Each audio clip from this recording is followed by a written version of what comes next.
about topicality. In our Russian miscal, we specifically outline a reduction from about 5,400, excuse me, warheads that we currently possess to around 500 warheads. This constitutes a specific reduction in warheads. Their claims that we do not reduce warheads are patently false and should be ignored.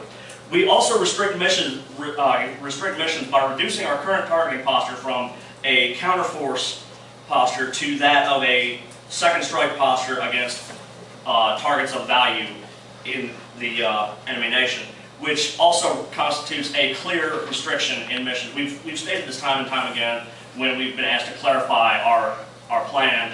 The fact that they're bringing up topicality this late in the game further proves that they really just don't understand our argument. They've made, despite our many efforts to explain, they're just not getting it.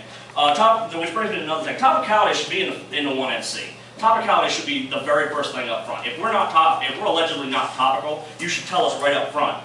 And this, bringing it up in the 2NC, where basically constitutes a attempt to time skew the 1AR, and is by making us answer that in addition to other arguments late in the game, which basically constitutes in-round abuse and should be a voter on those grounds. Additionally, many teams, I've run into several, at least 5 teams I think it was, that have been running minimum deterrence, and any claims that this is bad for education, that they don't have information about it, it's not bad for education. What they're saying is basically that they're lazy and they perform poor research. The fact that nobody would be running minimal deterrence is just, it's I don't even know what to call it, but it's ridiculous. Okay, about deterrence. Repeatedly, the NEG has dropped our impact turn on North Korea. So by dropping it, they conceded that by reducing our arms, that causes North Korea to stop proliferating. So therefore, we gain all net benefits from that argument, and all their impacts should be stricken from the record. Yeah, that's moving on to impact calc and overview. All right, with Russian miscalc, which they've completely dropped, we have prevented an accidental nuclear war with Russia, which would, as we mentioned, and they did not contest, extinguish all life on Earth. This is, I think we can all agree, a huge impact. Additionally, we've prevented a war with China, a nuclear war with China, which would also extinguish all life on Earth. Again, huge impact.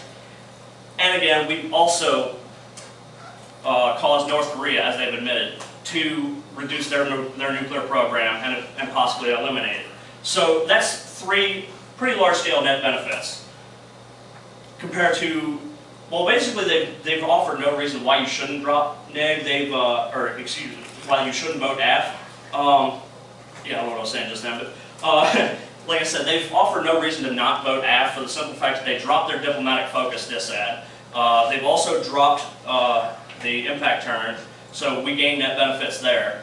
And we've prevented 2 nuclear wars, which would both extinguish all life on Earth. Additionally, we are topical. There is no reason to not vote AF.